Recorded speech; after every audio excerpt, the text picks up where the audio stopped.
स्वामिन् नमस्ते नतलोकबन्धो कारुण्यसिन्धो पतितं भवाब्धौ मामुद्धरात्मीय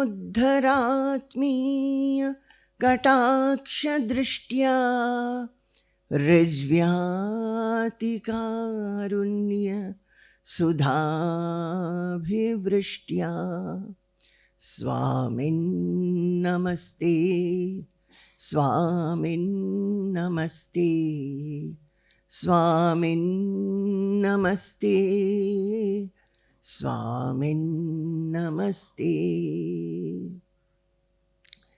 ज्ञानस्वरूपं निजभावयुक्तं आनन्दमानन्दकरं प्रसन्नं योगीन्द्रमीड्यं भवरोगवैद्यं श्रीमद्गुरुं नित्यमहं नमामि श्रीमद्गुरुं नित्यमहं नमामि नित्याय सत्याय चिदात्मकाय नव्याय भव्याय परात्पराय शुद्धाय बुद्धाय निरञ्जनाय नमोऽस्तु नित्यं गुरुशेखराय नमोऽस्तु नित्यं गुरुशेखराय नमोऽस्तु नित्यं गुरुशेखराय। जय गुरु जय गुरु जय गुरु।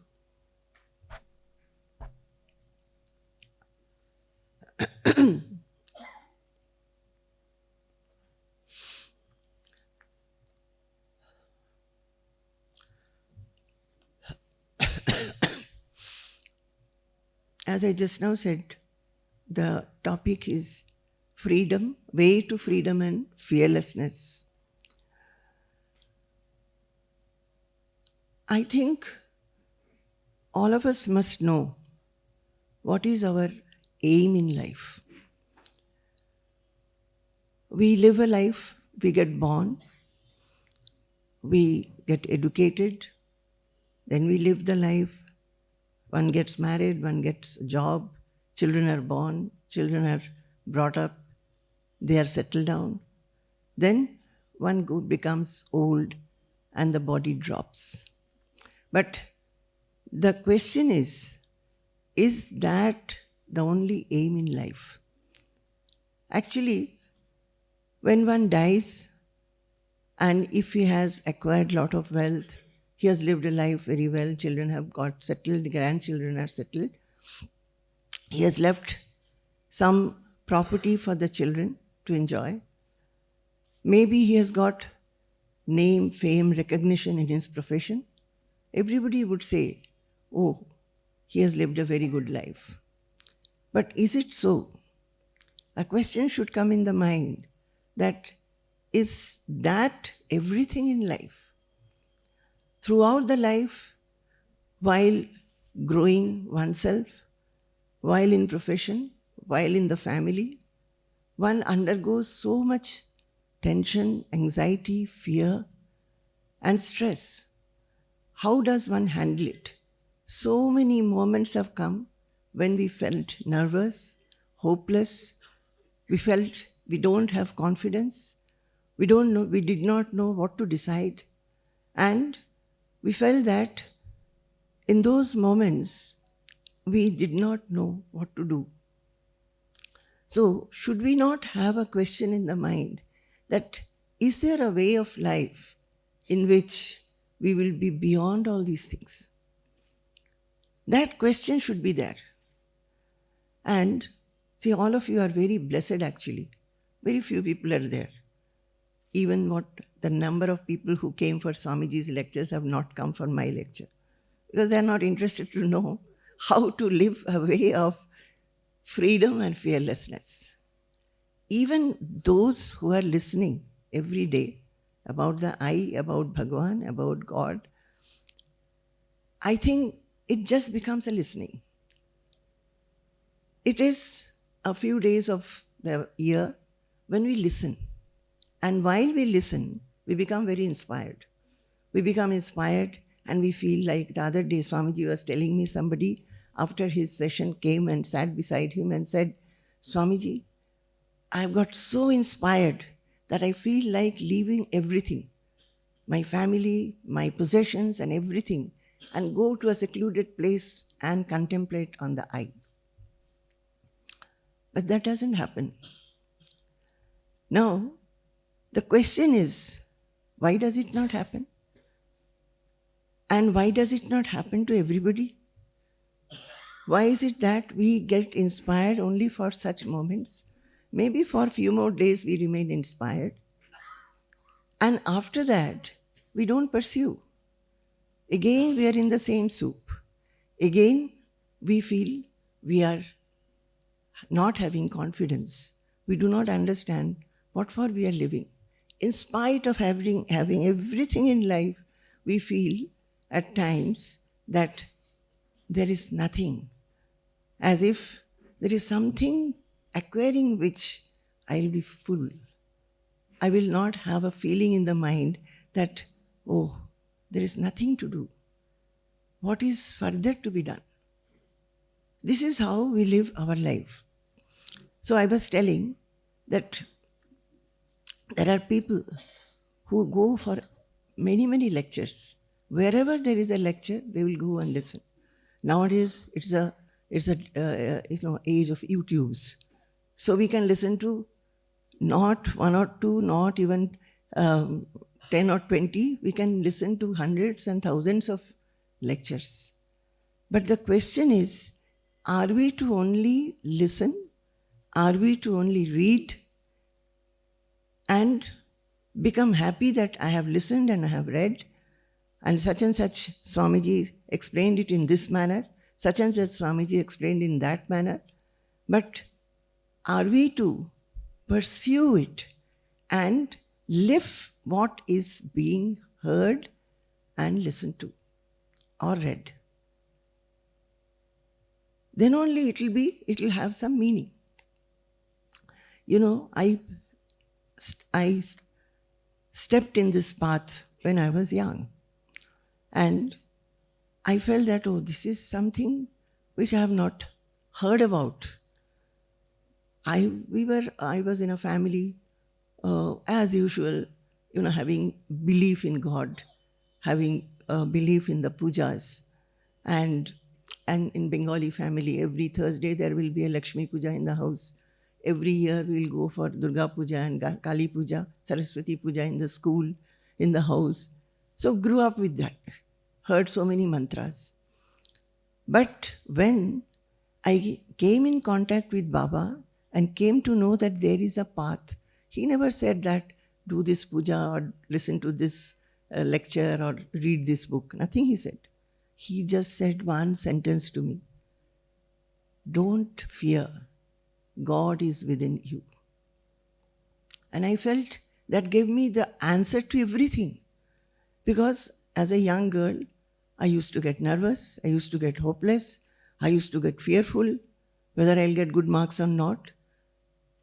I was fearful that if I lose my near and dear one, what will happen? So all those things I was going through.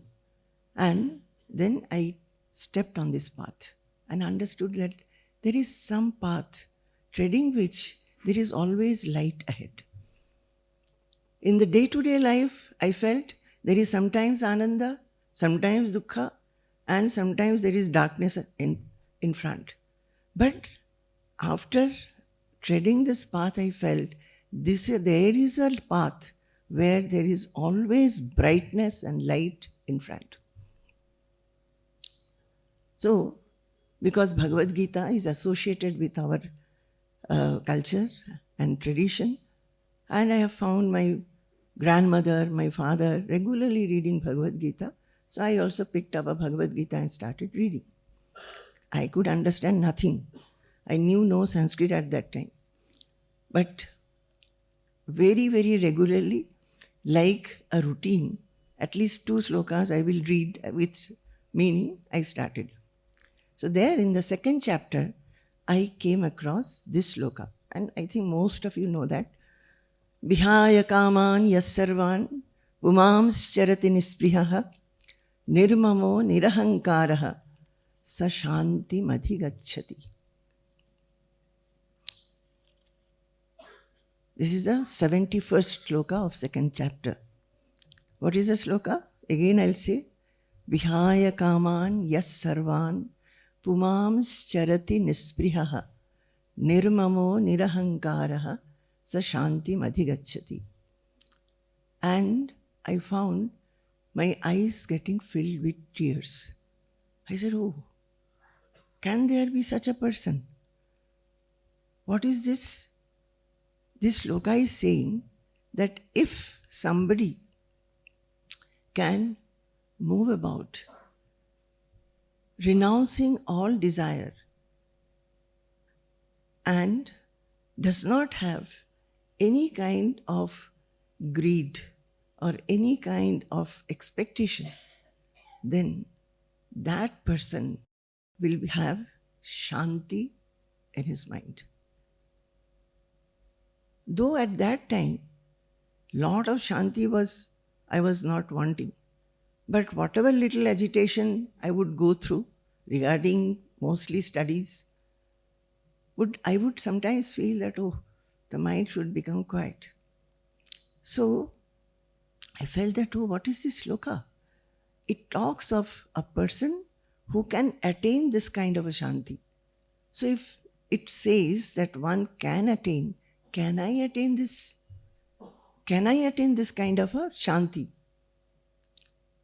And this was the 71st. Before that, of course, came that shloka in Sthita Prajna portion. Dukkheshu anudvigna manaha, sukheshu vigata sprihaha, vita raga bhaya krodhaha, sthitadhir muni ruchyate. That actually I came across that shloka first. And the same feeling I had. And I felt, Dukkheshu anudvigna manaha. Oh, can it be possible? Dukkheshu anudvigna manaha, that is, in dukkha, you are not agitated, you are not depressed. Sukheshu vigata sprihaha, and you are not desirous of sukha. From childhood, from the time one gets consciousness, and as that was true of me also, I found that we are always wanting sukha and not wanting dukkha at all. Do not want dukkha, always want sukha. That is what we always want. But here it is saying differently. And what is the normal course of life in which we don't want dukkha and we want only sukha? I have been finding, even at that age, it does not happen. Whatever we want, we do not get always. We are always wanting ananda, but we do not get ananda always. We are not wanting dukkha, but dukkha comes uninvited. So what is this state? Dukkheshu anudvigna manaha. Even if you have dukkha, you will not be agitated or depressed by it. Oh, acha, this kind of a state is possible. Sukheshu vigata sprihaha. Oh, is there a state where you are vigata spriha? You are not desirous of that. If it comes, it's okay. But you are not particularly desirous of that. Vita raga bhaya krodhaha.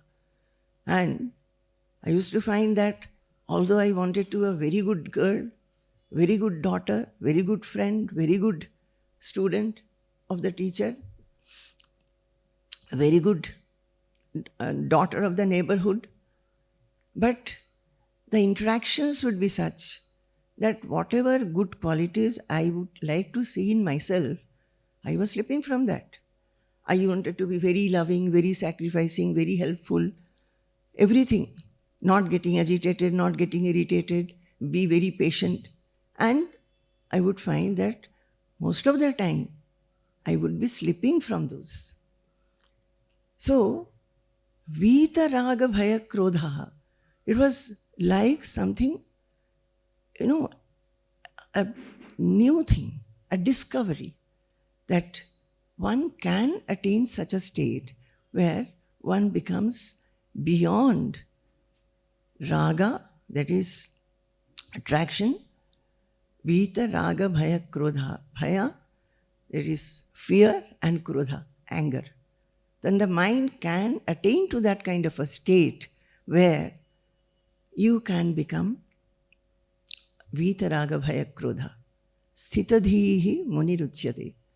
If when one has such a state of mind, one is called Sthitadhi, that is, he is stable-minded. First time I heard a word called stable-mindedness. Then later I read more books and heard more lectures and understood more. I don't think at that time I understood more than that. Only I understood this much, that as the mind is always oscillating, always finding itself very weak, though wanted to be always strong, hopeful, confident, fearless, the mind was not. But this Bhagavad Gita is talking to us about some state of mind, and it promises that you can reach that stable-mindedness. So that became the aim of life. I just want to tell you this. Just reading, just listening will not do. All will not think to the same degree or depth, will not want it also. But at least everybody wants to be happy and peaceful in life. Happy and peaceful. Want to become unaffected in life. The life brings in so many kinds of waves. We are having everything all right. Who knows what will befall us the next moment?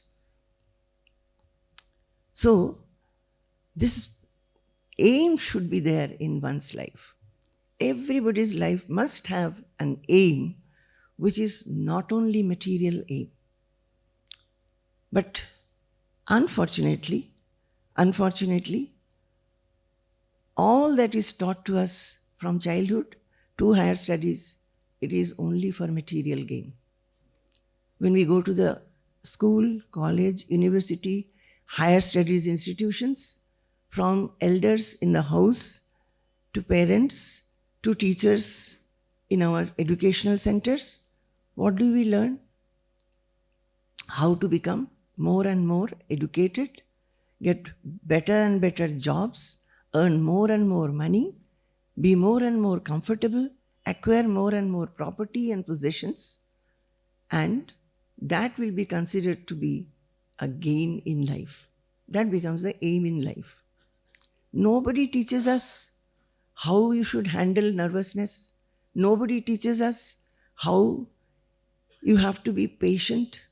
Nobody teaches us when you are fearful what you should do. We neither know ourselves nor we can teach our children. So this is what I would like to tell you, that we may read, we may listen, but there should be introspection in the mind, thinking that what I am going to gain, can I take something from it by which I will transform myself?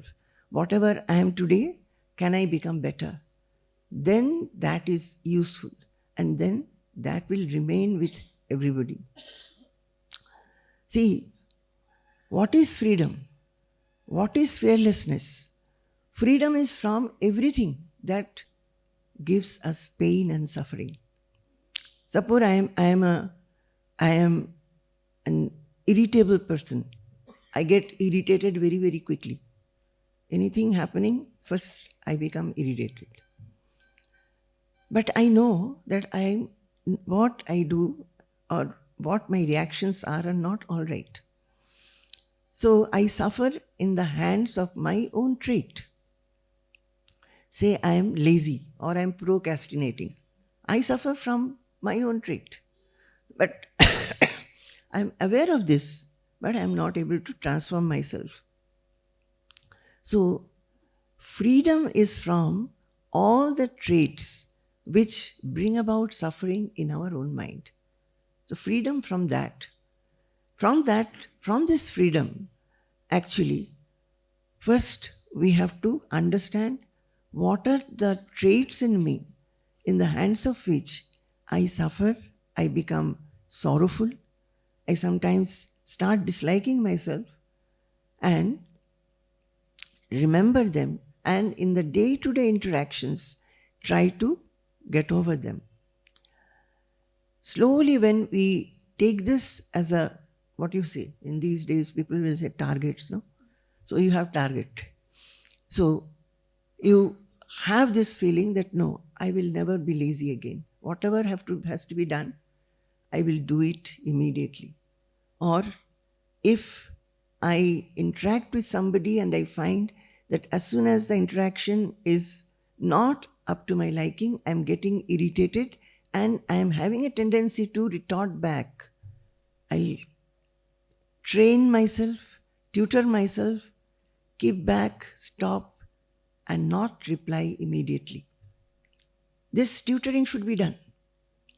Now, while doing this and being aware of that, slowly we will find this will become a spiritual quality, a spiritual pursuit, and ultimately will be successful when we understand that this body and the soul, they are different.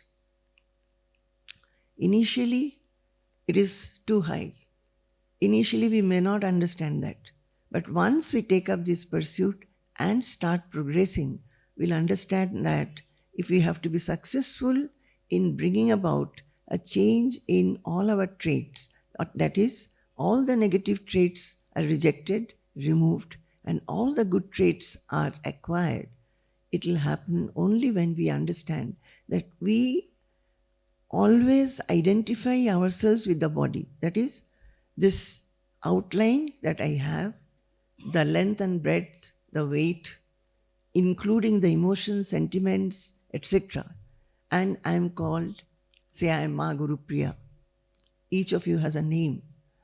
So I think that this is me. And we identify with mind, body, etc. to the soul. That is causing all our problem. Once this identification is removed and we understand that the soul is completely different from the body, mind, and intelligence, then slowly this success in understanding what one is, what one's true nature is, will be possible. But let us leave that first. Now, we are considering only the freedom. We want to be free. We want to be free from all that we do ourselves, all the traits that make us suffer, all the traits which make us feel a little low or we start disliking people. From all that we want to become free. And we want to become fearless. Fearless in the midst of anything that happens, any adversity that we face. And what is that? That is, we want to be unaffected in life. That is what I was saying, that we start from purifying ourselves, purifying our traits, purifying the wrong traits that we have, which give us suffering. And slowly we proceed towards what? The qualities of the self which are eternal. So what is the soul or the self? What are the qualities? We must know that. Now, all our scriptures, now I am trying to tell you something. I don't know whether you like it or not like. I feel that in anybody's life, to have peace and happiness is the one thing that everybody would like to have. We may have money, we may have comforts, but suppose we don't have peace and happiness, can we enjoy anything? We cannot. But even a poor person who doesn't have anything and they have peace and happiness, they will feel that they have got everything. In all our Shastras, what the Shastras are telling us is how to reach to that state. What is the state? State of freedom, state of fearlessness, state of unaffectedness. All the Shastras, Swamiji took the Atmanubhuti, he was glorifying the state of I, our real nature, real identity, what we are. Reaching there, what you will get? You will get these. So, if we know that if we pursue this path of spirituality and we keep an aim in life that how to go to that state or how to understand one's own self so that we become freedom, we have fearlessness and unaffectedness in life. That is the aim, I told you. Don't ever forget your aim. I told you right in the beginning that we must have an aim in life, purpose of life. Never forget it. Never forget it. And unless we have an aim, we may acquire money, we may be in lot of comfort, but the mind will remain vacuum. This aim has to burn in front of you. Never let it forget, never let it go away from in your front. So, all the Shastras are telling how you can go to that state where you will have what? Dukkeshu anudvigna manaha, sukheshu vigata sprihaha, vitaraga bhayakrodhaha, and where you can roam about having shanti madhigacchati. And if you sum up, I have been given a topic, that is why they have given fearlessness, freedom, etc., etc. Actually, it is sukha and shanti. Shanti madhigacchati. So, in Bhagavad Gita, what does Arjuna say? Arjuna was, all of you know, that he became so upset seeing that he has to fight his own relations. Not only that, his dear grandfather, dear teacher, all his cousins, and all the known people, he has to kill them. So he just crumbled. And he was telling Krishna, ultimately, he fell at his feet with tears in his eyes and hands folded like this. He said that, please tell me, yat shreyasya nishchitam bruhi tanme. He said that I don't know what I'm supposed to do. Whatever is shreya, whatever is the best for me, please tell me. Shishyasteham. I am your shishya. I am your student. They were very good friends. Not only that, they were cousins. He says that he forgot all that. He said, now I am your shishya. Now I am your student. Please tell me what is good for me. So that he wanted to get what? Mukti from the problem his mind was facing. Freedom. You understand? So he was wanting a freedom from the mind, from the cluttering that was taking place in his mind, the lack of confidence that he was facing, fear that he was facing. He was wanting mukti from that.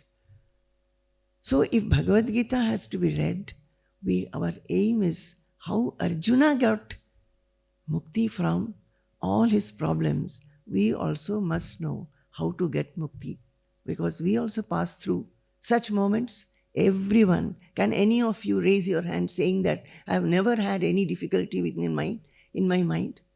I never have any dukkha. I never have any problem. Or you may have lot of bank balance. Can you write out a check and go and get fearlessness from the bank? No. So, these scriptures are there to tell us how you should lead your everyday life and gain these qualities. See, in Ashtavakra Samhita, Janaka and Ashtavakra, they are meeting. And Raja Janaka, he was a Jnani actually. But he went to sage Ashtavakra and he's asking, Katham jnanam avapnoti, katham muktir bhavishyati, vairagyam cha katham praptam, etad bruhi mama prabho. Katham jnanam avapnoti. How to get jnana? What is the jnana? Not jnana about this, any subject, any material subject. The jnana of the self. Knowing what, you will feel that everything is known. Nothing else is there as a problem. Katham jnanam avapnoti, katham muktir bhavishyati. How to get mukti? And vairagyam cha katham praptam. To gain this, what kind of vairagya I must have? Because one must understand that as long as the mind is very much satisfied with all the worldly affairs, one will not even ask this question. So, Ashtavakra is being asked by Janaka that please tell me how the mind should be full of vairagya so that I feel like knowing what is the self-knowledge. Why should I know the self-knowledge? Because I have understood knowing the self-knowledge alone, I can attain unaffectedness in my life. I know this whole world, I may have ananda this moment and dukkha that moment, but in the midst of ananda as well as dukkha, how can I always float? This reminds me. But these days when I digress a little, I forget what I was telling. So please remind me what I was saying. I am remembering when I said the word float, I am remembering the letter that Swamiji wrote to us when we left home. We were becoming more and more dispassionate and discussing with Swamiji that it is becoming impossible, Swamiji, to remain in the worldly life and pursue the worldly life. Swamiji initially would say, you were professors, you were doing a great service to the nation, so I don't think that you should leave. Or he would say, this life is very hard, will you be able to take up? Like this, some time passed, and then one day he said, okay, come. And he wrote a small letter to us. Those days it was only letters, no phone, no mobile. He could have sent a telegram, of course. That letter, few lines, generally he types. That letter he had written in his own hands. He had written, come cheerfully. Now the burden is mine. From now on, we'll share the sorrows and pleasures of life together. I will teach you how to remain afloat in this life. Do you get it? Come cheerfully. That is, be cheerful and come, don't look back. Now the burden is mine. Now I have taken up your burden. From now on, we will share the joys and sorrows of life together. That is, if Swamiji can give us joy, we will share it. If he gives us sorrow, that also we will share it.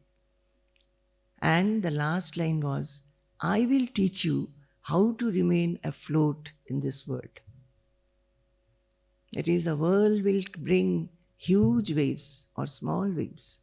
I will teach you how remaining in this wave, you can still remain afloat. And that is what everyone needs to learn. So,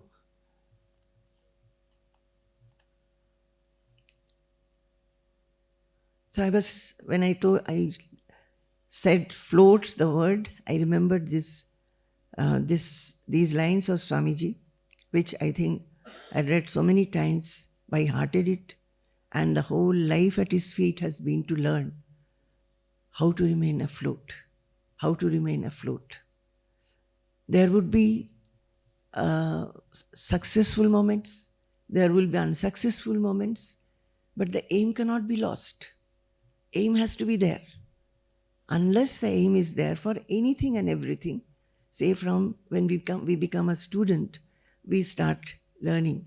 Our aim is to acquire good marks, get good marks, become a good student, then get into a good institution, get a good job. Always there is a aim in everything in life. Similarly, here, the people forget that more than that, there should be an aim in life. How to know what this mind is. That this mind is not weak. The mind has great potential, and the mind can rise to infinity. To have that aim, it can go beyond everything and remain afloat. That is the supreme ananda, supreme joy, because that will never be lost. All other ananda gets lost. And again, we look for ananda. So Ashtavakra and Janaka, they were, he said, the Vairagyam Chakatham Praptam Etad Bruhi Mama Prabho. Oh Prabho, please tell me how to get this. And what does Ashtavakra say? Ashtavakra says in 2 lines, very, very simply, Mukti michhasi chet tata Vishayan Vishavatyaja Kshama Arjava Daya Tosha Satyam Piyusha Vadbhaja. See, Ashtavakra Samhita is a book like this. This is Vivek Chudamani, a similar book. There are many chapters. It only talks about the self in various ways. Janaka asks questions and Ashtavakra replies. All our scriptures are like that. I started with Bhagavad Gita. Arjuna first said that, please tell me, I am a Shishya. Please tell me what is good for me. And in the 700 slokas, Krishna replies, Arjuna again asks questions, again Krishna explains, like that it goes on. All the scriptures are like that, question and answer. So here in Ashtavakra Samhita also. So in the second verse, he's saying, Muktim ichhasi chet tata. Ashtavakra is replying that, oh my son, if you want mukti, if you want liberation or freedom from whatever is binding you, then Mukti michhasi chet tata Vishayan Vishavatyaja. You leave, renounce all the worldly things which bind you with attachment, clinging, possessiveness. You leave those just like you will leave poison. Suppose you are, say, they have given me a glass of water, I want to drink it, I am going to drink it. And then somebody asks, as I am going to drink, somebody says, no, there is poison. Will I drink? I'll immediately throw it.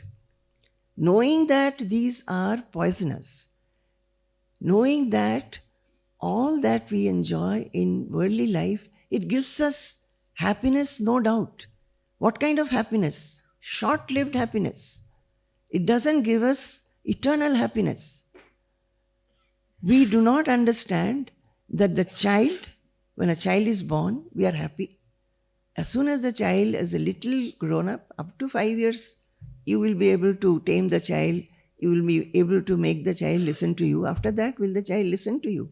When you ask the child to study, he will not study. When you ask the child to sleep, he will not sleep. You ask the child to eat something which is good for the body, will not. Will ask for junk food. The other day, one mother, I was saying that, your daughter has become very fat. What has happened? She said, she only takes junk food. I said, but who is providing the junk food? Now, the reply of the mother is, the children do not listen. Are you happy? So the child who gives you happiness, no doubt, on and off, gives you so much of unhappiness also. But we don't understand. We don't introspect. When they give happiness, we are very elated. When some kind of unhappiness comes through the child, we just suffer it and do not even think that it can be rectified. So, he says, Mukti michhasi chet tata vishayan vishavatyaja. Whatever is poisonous, whatever brings attachment to you, clinging in your mind, possessiveness in your mind, lust, greed, dislike, hatred, irritation, anger, leave it. Leave it. And you have left them. What you should do? Shama, Arjava, Daya, Tosha, Satyam. Piyusha Vadbhaja. Piyusha means, you know what? Amrita. Nectar. Like nectar, you worship these qualities. What are the qualities? Kshama. Kshama, you all of you know. Forgiveness. Forgiveness. Arjava, straightforwardness. Not becoming a coward. Whenever something is right, you don't feel weak to stand for the truth. Straightforward. Arjava, daya. Daya also you understand, kindness, compassion. Daya, tosha. Tosha is santosha, contentment. Satyam. Satyam is truth.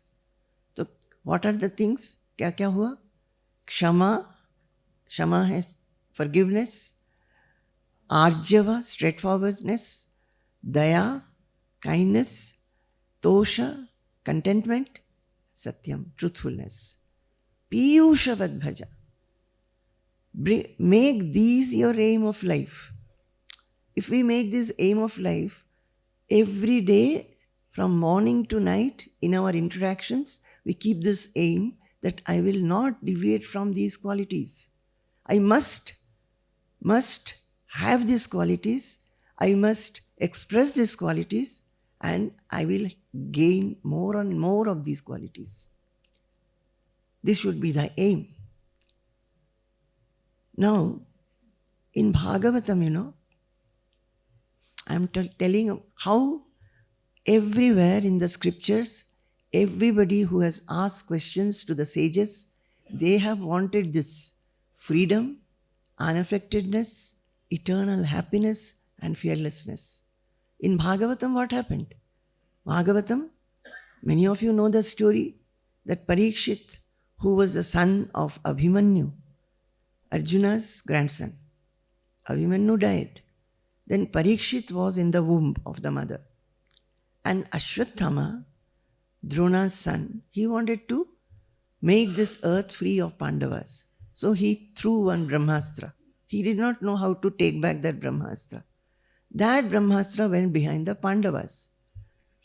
Parikshit was still in the womb. That Brahmastra entered the womb of Uttara, Abhimanyu's wife, and was trying to destroy this fetus. Uttara was crying to Krishna that, oh Lord, please protect this fetus.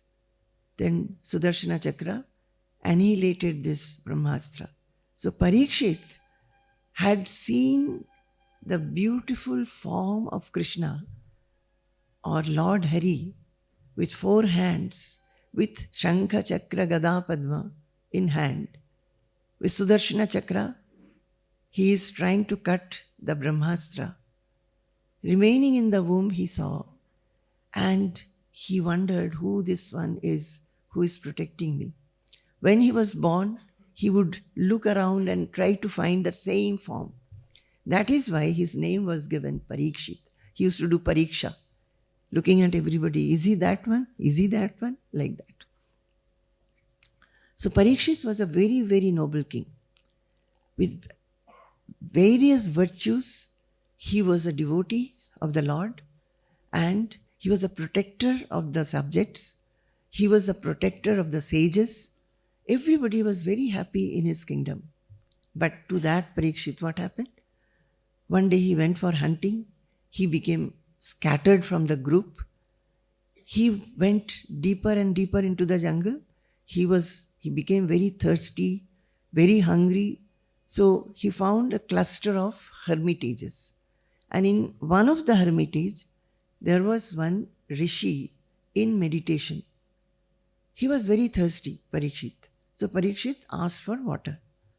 Now this rishi was in meditation. Rishi did not even hear and did not get up and give water. To this Parikshit, who had many, many good qualities and was very noble and virtuous, what happened? Sudden anger came. And he said, "Oh, is he insulting me? I am the emperor. How is it that he is insulting me? He did not even get up and show any reference to me. He did not give water. Is he really meditating or is he pretending to meditate?" So there was one dead cobra lying there. He took it with the arrow and put it around Parikshit's neck and went away. Not Parikshit's neck, to the sage's neck. Sage's name was Shamika. So Shamika Maharshi remained as meditative as ever, did not even get up. This news went to Shamika Maharshi's son, who was playing with other children. He got very annoyed when they said that, the Raja had come and he has insulted your father. So what he did, he took some water in his hand and said, "Whoever has insulted my father by hanging this dead cobra on his neck will be bitten by a snake on the 7th day and he will die." Curse given. And then he came running to the father. The father, hearing his voice, got up and found the son crying. What happened? Then the son said that, "Don't you know? See, look at your neck." The father, this is what sages are. I don't have the shloka. It's a very beautiful shloka which says, "My dear son, what have you done? He is such a good king and he protects us. Only because he protects us, we are so happy here. We feel protected, we don't have any fear, and we can carry on with our worships, our meditations and everything. We don't have to think. Now, what have you done? For a little act of his, you have given a very big punishment, my dear boy. Any sage should not do it. This is very bad." He did not scold the child also, but he was very, very sad and said, "For a little act like this, you have given a very big punishment. We, the sages, we should be always forgiving. We must be kind. We must be excusing. We must love everybody. Now what you have done is very wrong.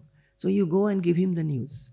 Now the king, while going back, he was also feeling repentant. And you know what kind of repentance he was having? He said, "What have I done? All along I used to think that I am a devotee. And devotee means what? A devotee means a devotee should have devotee-like characteristics. I was sure that I have all devotee-like qualities." A devotee, see in Bhagavad Gita, in the 12th chapter, you will find so many qualities. Krishna himself is saying, and he's saying that anybody having this kind of qualities, they are dear to me. That devotee is dear to me. And it starts with Adveshta Sarva Bhutanam. That is, you should not be inimical, or you should not have anger towards anybody in this creation. Adveshta. Don't have dvesha. Don't have anger towards anybody. Similarly, even Bhagavata, in other scriptures also, you will find there are such qualities for devotees. So Parikshit thought that I am a devotee, but how is it that I have such an anger that I insulted a Brahmin? That means I am no devotee. I must gain devotee-like qualities. And I am yet to gain those qualities. Why I have not been able to gain such qualities fully? Because though I have been thinking that I am a devotee and I know many things, I was actually, my mind was in my kingdom, my armory, my treasury, my soldiers, my queens, my prince and princesses, all that. That is in my worldly life. My mind was more in my worldly life than on God. Though I was having a wrong impression about myself. I think here we should introspect. All of us, we feel we are devotees. We have grown up with devotion to a certain degree. Some may be very devoted, going to temples or doing puja quite frequently or regularly. Some may not be doing, they may be worshipping in their own mind. But we have some faith. But do we introspect that do we have the qualities which our scriptures want us to have as devotees, as seekers, as sadhakas? Are we making any attempt to gain those qualities? Or are we just reading and knowing? Or coming and listening and knowing? Going back and remaining to whatever we want to become?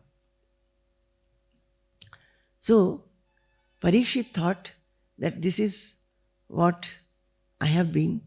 So now I want to completely, now my days are numbered, only 7 days.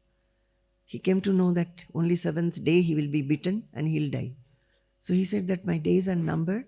So in this 7 days, what can I do so that my mind will be lifted from these worldly clutterings, possessiveness, clinging, attachments, and I will become free. Free, and I will be united with my own self. What can I do? Who will tell me? So he thought that because I was hungry and thirsty, I did such a wrong act of insulting this Brahmin. So I will leave eating food. I will leave drinking water. I'll sit by the riverside. I leave my kingdom. Everybody. I now renounce everything in my life. And I give myself to God and try to think about Him. But still, who will tell me what I am supposed to do? So he went and sat by the side of the river, leaving water, leaving food. And everybody came to know that Raja has left everything. So everybody came there, hearing that, all the pandits, all the siddhas, everybody from celestial sphere to the various places in the world, people started gathering there. And he was asking the Brahmins, please tell what I should do now.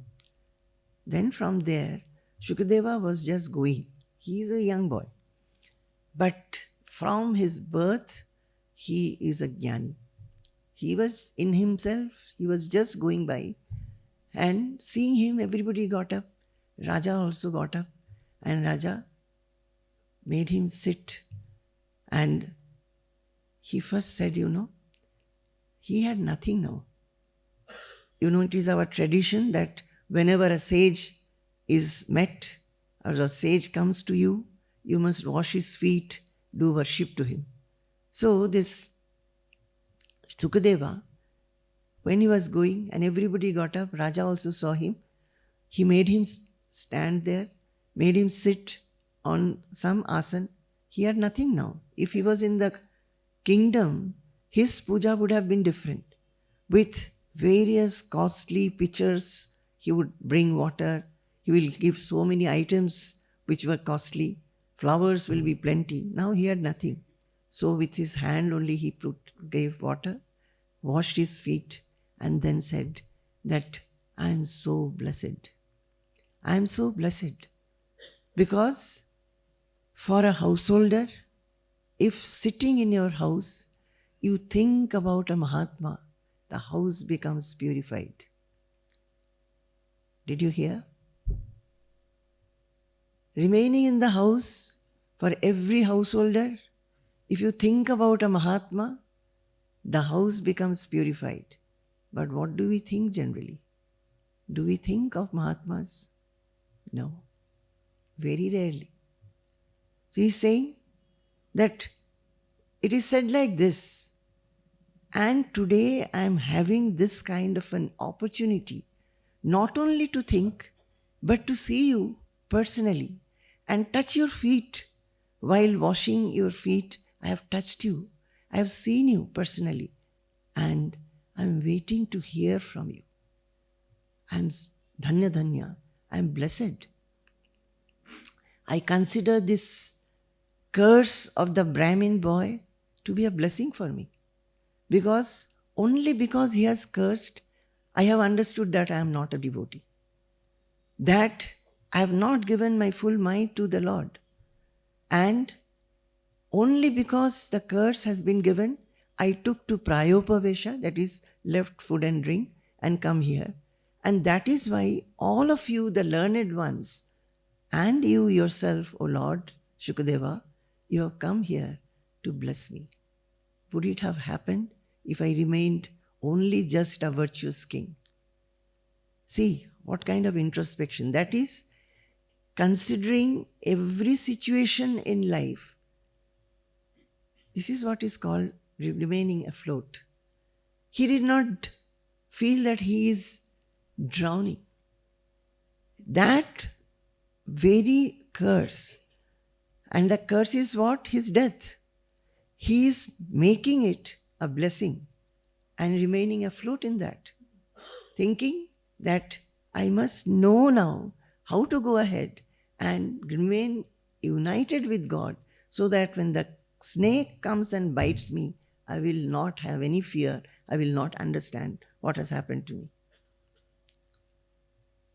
Then he asks, Yat shrotavyam atho japyam Yat kartavyam nibhiprabho Smartavyam bhajaniyam va Bruhi yadva viparyayam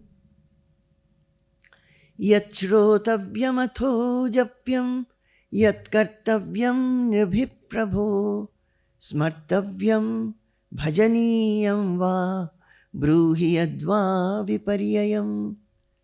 He said, sitting like this, just imagine the scene. He is having tears in his eyes. He has knelt down, sitting on the ground, on earth, the Raja, the Emperor. And he is asking Shukadeva, Yat shrotavyam. This is what I am thinking. I want to get that kind of jnana, gaining which I will completely feel united with myself. For that, what should I hear? What should I hear? These 7 days, what should I hear? Atho japyam. What japa I should do? Yat kartavyam. What should be my duty? And smartavyam. What I should remember? Bhajaniyam va. What I should worship. So what are the things he has asked? What I should hear, what japa I should do, what should be my duties, what I should remember, what worship I should do. Please tell me. That is, give me a guidance so that I can reach to that state. What is that state? Same thing. Vitaraga bhaya krodha. Dukkheshu anudvigna manaha. Sukheshu vigata sprihaha. Freedom, unaffectedness, fearlessness. Knowing that I am eternal. I am not the small I that I think. I am the universal I. I have to reach there. Please tell me how I can do that. Please guide me. He also said, Bruhi yadva viparyayam. Also tell me what I should not do. You know, This is a problem with everybody, all of us. We are listening. We are understanding. We also get some kind of a guideline that I can do this. Oh, maybe whatever we hear, out of 10 sentences, 2 we think that, oh, I can do this one. Then, when we go back, we do many things which are opposing to that. So, whatever resolve we have taken or whatever we have done, that doesn't remain. Because we are doing something opposite. So, he is saying, Parikshit is saying, Bruhi yadva viparyayam. Please tell me also what I should not do. Not only what I should do, tell me what I should not do. He is saying that. And this should be the question of each and every one of us. Parikshit had 7 days. He knew that 7th day I will die. All of us, either we have 1 day or we have 70 days. We do not know. That is the difference. What is the number of days we are going to live? We do not know. But die we will have to. The body will have to fall. So the question is same for all. Taking this question, we should also think how I can be free, how I can become fearless. And what did Shukadeva say? Variyaneshate prashnaha. He was very happy. He said, the first sentence he says, tells Parikshit is, Parikshit, your question is Variyan, Shrestha. Krito lokahitam nripa. O Raja, your prashna is Shrestha because it is for lokahita. It will be beneficial for everybody. Whatever reply I give, not only it will be beneficial for you, but also for the whole of humanity. Not only now, for years and ages and yugas to come. Because it will only liberate everybody, give fearlessness to everybody, give the union with God to everybody, or self-realization to everybody. So this is what he said. So like that, all our scriptures, in Parikshit, this is a Bhakti Shastra. So there will be, Bhakti will be discussed. But in Ashtavakra Samhita, there also he is only talking with the qualities. In Vivek Chudamani, the Shishya is asking, Ko nama bandha, kathamesha agataha, katham pratishthasya, katham vimokshaha. The Shishya is asking, having come to the Guru, that Ko nama bandha, what is this bandhana? I always find that I am not free. Mind is cluttered with so many thoughts, so many decisions, so many hopelessness, so much fear, and mind is not able to understand what one should do or not do. There is no time when the mind is peaceful. So, ko nama bandha, I get attached to my family, attached to my children, attached to my possessions, attached to my recognitions and prestiges. Always I am attached. I cling. Ko nama bandha, kathamesha agataha. And where from do they come? Though I do not want it, it just comes. I am not able to get rid of all these things. Katham pratishthasya. On what does it subsist? Katham vimokshaha. How can I get rid of these things? Please tell me. Kosavanatma. What is anatma? Paramah ka atma. What is atma? What is anatma? What is paramatma? Tayor vivekaha kathametad uchyatam. So please tell me the difference between what is atma, what is anatma, what is paramatma, and lead me to that knowledge where I will know what my true identity is, remaining where I will not fear anything. I will be absolutely fearless. I will be absolutely unaffected. What let anything come. I will be like the mountain, not movable. I will be like the sky, which is nirlepa, that is taintless. I will be like the ocean, which has no boundary. It is vast. Nobody will be able to shake me. I will be stable minded. This is what all our scriptures they want to tell us. So from tomorrow we'll see what different scriptures tell us and how to do. I am really not interested in taking scriptures line by line. I do take, but I find joy in sharing how to live that scripture, the knowledge. How do we live it? We may hear, we may read, we may get some guideline, but actual life, when we are really active, our days are active. We are not sitting idly, not contemplating in a solitude. We are doing a lot of work. Remaining in that work, how we can apply this knowledge so that when there is waves coming, I can still remain stable-minded, afloat, and fearless. I've always found joy in pursuing this path to be. I used to ask Swamiji that, you please tell me, from morning till night, my work is in the ashram. And many of it is just domestic work, maybe manifold. Maybe in a small household, what I was used to, it's much more than that. But active I am. But remaining in that active moments when I have to constantly do work with my hands, can my mind think of something so that I will attain this knowledge what you are trying to explain to us?